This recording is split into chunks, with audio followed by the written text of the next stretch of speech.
Assalomu alaykum. Hozir sizlar bilan Adeniz buxgalteriya tushunil versiyasida bank vipiskadagi vipiskalarga ozgina оформление kiritamiz. Mana shu holatga keltiramiz. Buni qanday qilishni o'rganib chiqamiz. Buning uchun mana birinchi o'rinda bank kassaga kirib, bankovskiy vipiski va mana еще so'zini bosib, o'ng tomondagi настройки spiskni bosamiz. Hozir men udalить qilib tashlayman. Boshida bunaqa narsalar bo'lmaydi. Men o'z holiga qaytdi. Настройки spisk. Endi biz belgilab olishimiz kerak, nimani o'zgartirmoqchimiz. Mana men chap tomondagi kolonkadan tanlab olamiz.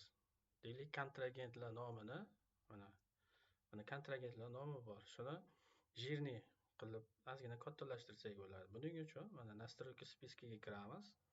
Kontragent tanlanadi.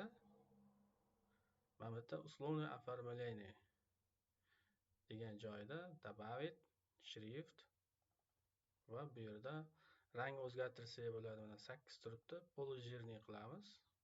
Shriftlarni tanlasak ham bo'ladi ozgina. OK ni bosaman, завершить qilaman.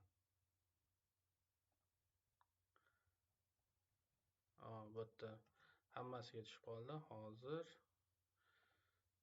tak все поле bo'lib qolibdi. Mana bu yerda kontragent tanlash kerak edi. Оформление poleda kontragent tanlab qo'yamiz. Mana shrift barobar kontragent bo'ldi. Mana endi kontragentlarimiz ko'rib turganinglardek jирный bo'lib qoldi. Endi keling, поступление summalarimiz yashil bo'lsin yoki ko'k qilamizda, списание chiqimni qizil qilib ko'ramiz, ajralib turilishi uchun. Buning uchun yana o'sha joyga kiramiz. Условное оформление degan joyga kirib, цвет teksti birinchi kiramiz. Tekst tanlab olamiz. Qizilni tanladim. Va условие оформление поле degan joyda списаниeni tanlayman. Va shriftni kirib, buni ham jирный qilaman va OK ni bosaman. Ko'rib turganinglardek, списание qizil rangda bo'ldi. Еще bosib, endi поступление ni qo'llaman. Оформление полеga o'tamiz. Добавить цвет tanlayman. Tak, зеленый chiroyliroq turadi. Hozir tanlaymiz. Зеленый. Mana keling, зеленый tanladim.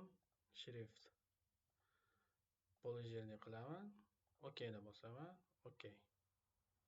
Все polе bo'lib ketib qoldi yana. Mana bu yerda. Оформление poledan mana belgiladingiz. Оформление poleni belgilamasangiz hamma joyda qilib yuboradi. Biz mana bu yerdan поступлениeni tanlasak, faqat поступление bo'ladi. Mana ko'rib turganinglardek chiroyli bo'ldi. Endi ozgina ishlashni ham ko'rsatib beraman. Qanaqa qilib filtrga qo'yadi. Mana datalarimiz 20-yildan boshlangan. Agar ustiga bitta bossak, sortirovka bo'lib qoladi. 25-yil bilan. Agar mana data ustiga bitta bossam, teskari sortirovka bo'ladi. Eski periodlar bo'yicha bo'lib qoladi. Поступление bossam, summalar bo'yicha.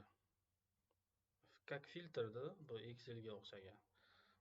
Bu datada turgani yaxshi. Kimga qanaqa bo'lsa, xohlasa yangi yil, xohlasa eski yil bilan ishlaydi. Yana bunda tushunil versiyasida shu zo'r. Xohlasangiz mana bu yerga yozsangiz bo'ladi, kontragent nomini yoki назначение платежа. Deylik, na остановке degan so'z yozsam, boshiga o'taylik.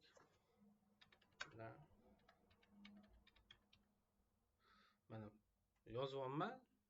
O'zi filtr o'zi topib beryapti nimalar borligini. Qulayligi zo'r. Topib olish oson. Kontragentlar bo'yicha ham mana deylik Wincon Group'ni tanlayman. Mana Naiti kontragentni bitta bosaman, filtr bo'ldi. Juda qulay. Mana keyin filtrni olib tashlasak o'chirib qo'yamiz. Qulaylik tomoni. Mana bu yerda vid operatsiya bo'yicha ham qilsanglar bo'ladi filtr. Mana комиссия banki, прочие списания, uplata налог bo'lsa, mana Naiti uplata налог qilsangiz hamma soliqlar bo'yicha ko'rsatib beradi. Juda qulay ishlash.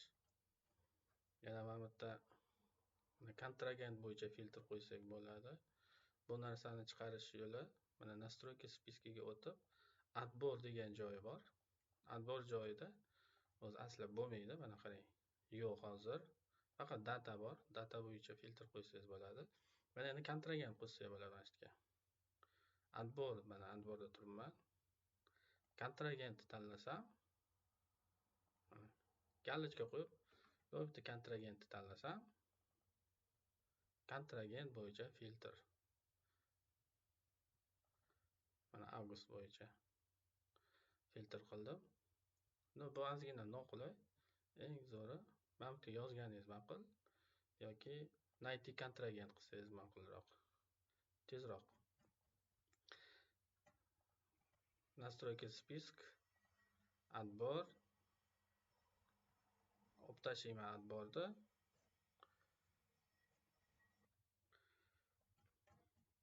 Yana datalar bo'yicha filtr qo'ysangiz bo'ladi. Mana datani ustiga bosib, umuman mana tepa tomonga bosib, установить период qilib, qarang, yanvar, dekabr qilaman, yillik bo'ldi. Xohlang yanvarda tanlang, 1 oylik. Mana 24 da bor. Xohlang bundoq qilsangiz bo'ladi. Yanvar, fevral. Qulay juda. Yoki mana bu yerdan ham qo'ysangiz bo'ladi. Filtrga qo'yib olsangiz bo'ladi. Shu tarzda ishlatsanglar bo'ladi. Rahmat, sog' bo'linglar.